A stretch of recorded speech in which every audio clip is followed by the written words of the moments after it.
Hey everybody, it's Glenn, back with another episode of Action Figure Evolution, where we trace the various ups and downs of one specific comic character in action figure form throughout the years. And in this episode, I feature Rogue. Duh!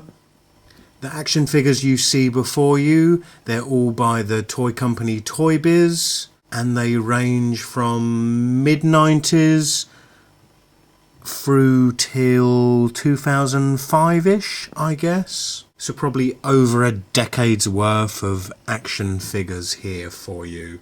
And where else to start but the very first Rogue action figure? This Rogue action figure was released as part of Toy Biz's cash-in on the popularity of the XMen animated series. She features very basic articulation, just in the legs and the arms. She features articulation in the elbow there, yet not in this arm because that arm features her punch feature, and if you missed that, there it is again. No articulation in the head because Toy Biz had yet to figure out how to produce long hair and keep articulation in the neck, as they later figured out with Marvel Legends by producing hair in a softer rubber. Here it's all hard plastic through and through. So believe it or not, this Rogue was remarkable at the time. I tracked down this figure like it was the Holy Grail, literally. This was one of the hard to find figures in the animated series of figures. And I say hard to believe because just look at it. It's, by today's standards, appalling really, isn't it? It's the kind of level of figure that you wouldn't pay money for. The sort of figure that you'd expect to get free when you buy a burger and fries at McDonald's. But like I said, at the time, this was the height of action figures. And Toy Biz started as they meant to go on with Rogue here in the face. Rogue's one of my favourite characters. One, she's hot. Two, she's got spunk and she can mix it up with the guys when it comes to the action. But Toy Biz here didn't do her very much justice in the face. None too pretty. And they gave her some heavy eye makeup. We go in any closer, she looks a bit like Night of the Living Dead maybe, with the dark lines about the eyes. Now there was some kind of variant going on to do with the eye makeup in this figure. I believe there's a version with green eyeshadow, a version without green eyeshadow. I forget which is more collectible now, and ultimately I don't think it matters any longer, does it? But back in the mid-90s I worshipped the Toy Fair magazine, where it came up with all these bizarre and often overflated values for these figures. Anyway, that's Rogue from the animated series, which coincidentally I also have this plush. This plush also represents Rogue as she appears in the animated series. Oh look, still with tags. I could probably get the best part of, I don't know, £4 for this on eBay, although her hair's a bit dusty from hanging on my wall for God knows how many years. I think this cost me £2.50 back in the day. I quite like it though. I quite like it's got a kind of anime look about it, with a kind of minimal stylization in the face. Next up is Rogue action figure number 2 by Toy Biz. This is from the X-Men Monster Armor series. This is when the popularity of the X-Men animated series began to wane, so Toy Biz scratched their head thinking of all different kinds of bizarre ways they could keep kids interested in their action figures, and one way was to provide the X-Men with monster armor. And here is said monster armor. So Rogue came with all these pieces that sort of snapped onto her.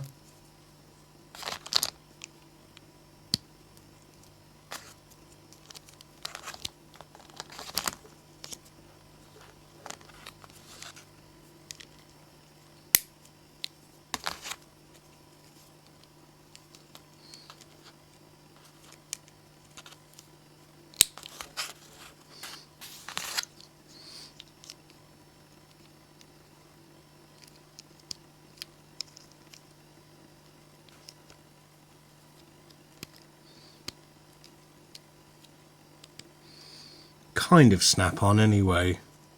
Not sure how long that face piece is going to stay on. So there we go. Monster Armor Rogue. I still have the card back for this figure, which I shall now read to you the concept of Monster Armor as a series. Forming a plot to take over the world, Mr. Sinister uses his scientific knowledge to transform the X-Men into powerful mutant monsters. Along with Mystique to help him control the beasts, Sinister plans on using the mutated monsters as his army against the remaining heroes. Capturing the X-Men's Wolverine, Rogue and Cyclops, Sinister prepares for his greatest battle against mutant kind. Captured by Mystique and mutated by Mr. Sinister, Rogue has become a hideous leech monster. Possessing all of Rogue's super strength and invulnerability, the leech monster's only desire is to feed off the power of other mutants. Controlled by Mystique and Mr. Sinister, the monster Rogue is nearly unstoppable, siphoning the powers from other mutants, making her stronger than ever. I've never read a paragraph with so many exclamation marks. It's kind of cool, isn't it? What do you think?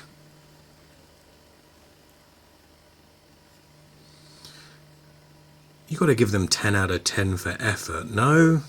Remove her monster armor.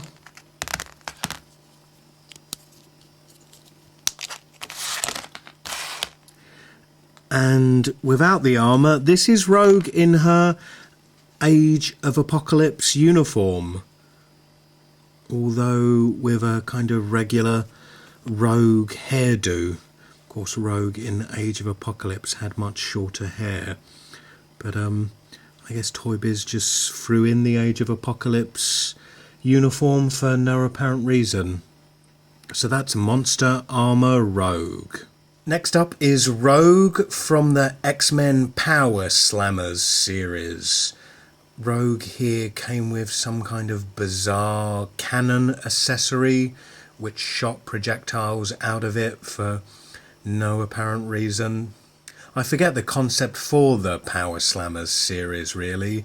I don't think it was quite as thought out and as considered as the Monster Armor series, and I'm not sure why the X-Men with their various powers felt the need to arm themselves with various power slamming cannons and missile launchers, but in the series every figure came with one. And like the previous two Rogues, this Rogue was also harder to find than the cure for cancer, which looking back is kind of laughable that I devoted hours and hours to tracking down this figure. And this is of course all before we had eBay, where you just had to simply type in a keyword. Back then you had to pound the streets, travel the nation far and wide to the various comic book stores, and if they didn't have them you were screwed. This costume here is a spacesuit that Rogue wore in the comic books in a space adventure the X-Men went on for, I can't remember why. It's kind of a largely forgettable story, quite throwaway and largely of no consequence. But it's quite literal to the comic books. It has that on its side. I also like the ponytail that Rogue has, which is articulated as if you ever needed to position her ponytail in this way. Perhaps if she's in zero gravity in space.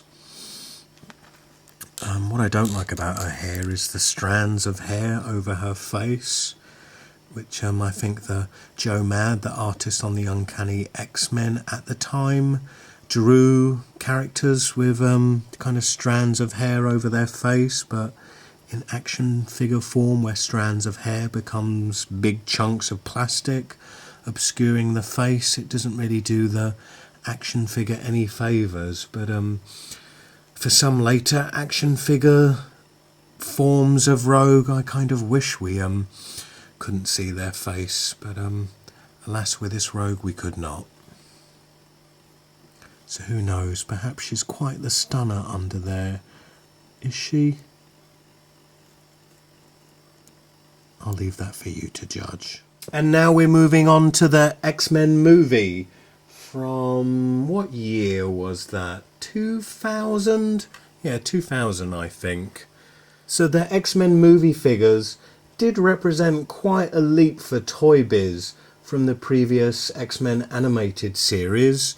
And it was kind of a stepping stone towards Marvel Legends for them, in that the X-Men movie figures did adopt a 6-inch scale from the previous 5-inch scale of the animated series, and they did also up the articulation somewhat from the famous 5 points of articulation on most of the animated series action figures to not quite Legends proportioned articulation, but more articulated anyhow. This is of course the likeness of Anna Paquin, who played Rogue in the X-Men movie. And I have to say, at the time I was really disappointed with the first X-Men movie. I think it had nowhere near the budget it should have had, leaving it looking a bit like a made-for-the Sci-Fi Channel TV movie. Plus, at the time I was a bit disappointed with Anna Paquin. I was, a big fan, like I said, of Rogue, roughhousing with the guys in the comic books, so for her to become the kind of delicate, demure Anna Paquin was hard to take at the time. But by the time X-Men 2 rolled around, I was, had accepted Anna Paquin and the various flaws of the first X-Men movie and was totally on board with X2. I love that movie. It's probably the greatest comic book movie in my opinion. Shoot me down in the comments below if you disagree with me. Rogue came with this removable coat. Not a big fan of this coat really. I think it's quite a petite figure itself, and the fabric coat is kind of clumsy and puffy. So it is removable. I think the figure itself is fairly decent. She does come with her fabric scarf.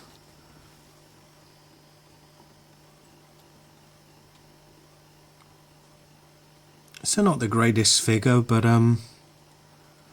not embarrassing either.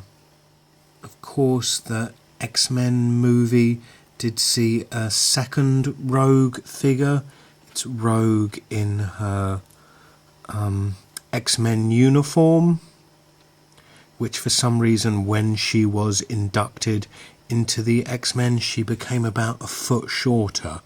And if you're wondering why that is, it's because this X-Men movie figure, if I remove her coat to reveal that she uses the exact same body as the Power Slammers figure, which is strange.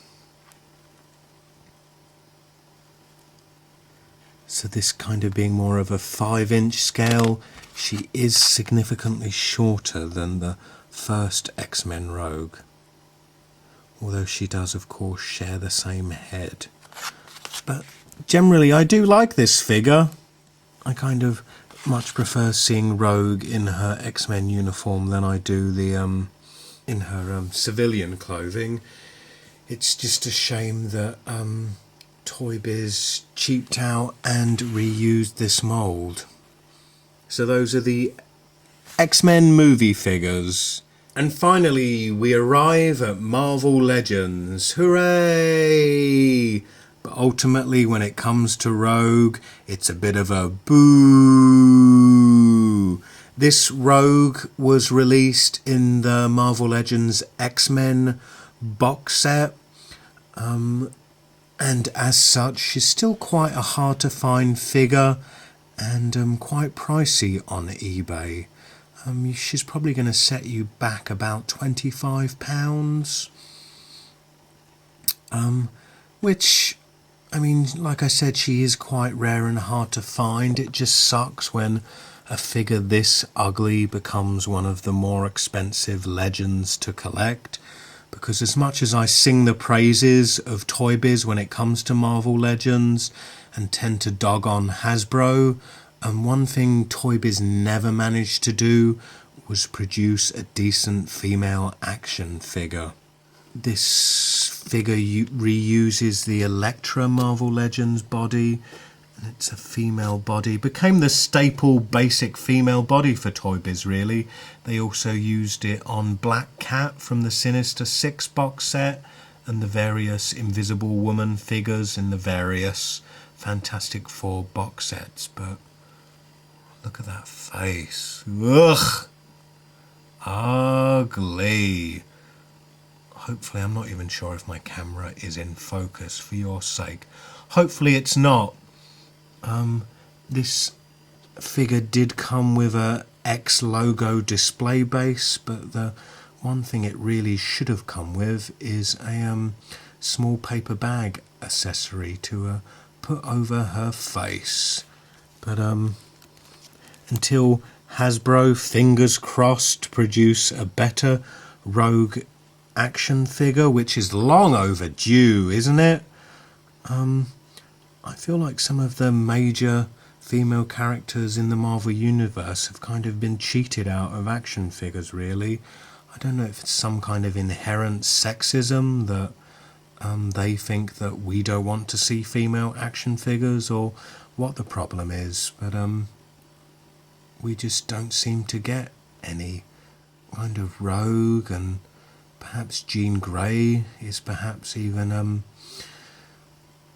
fewer and far between in action figurdom.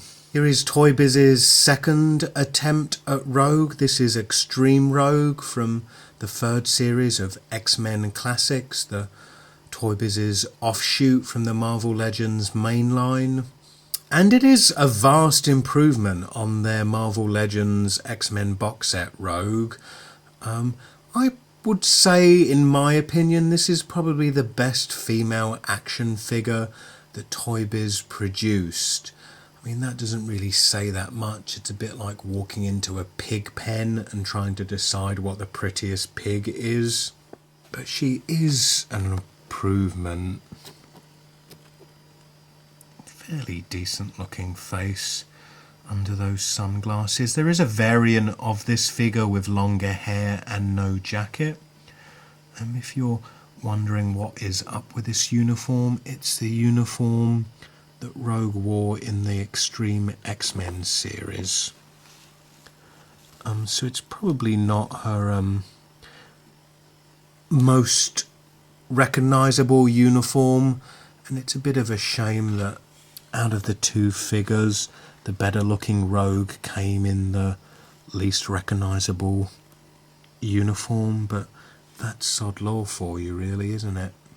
Anyway, you're going to bring back in some of the older Rogue action figures. And like I said, with Marvel Legends returning next year, hopefully if they do a good job and the line soars, hopefully we will see a new Rogue action figure. Anyway, this has been Action Figure Evolution, looking at the various Rogues. Please comment, rate and subscribe, and I hope to see you next time. Bye.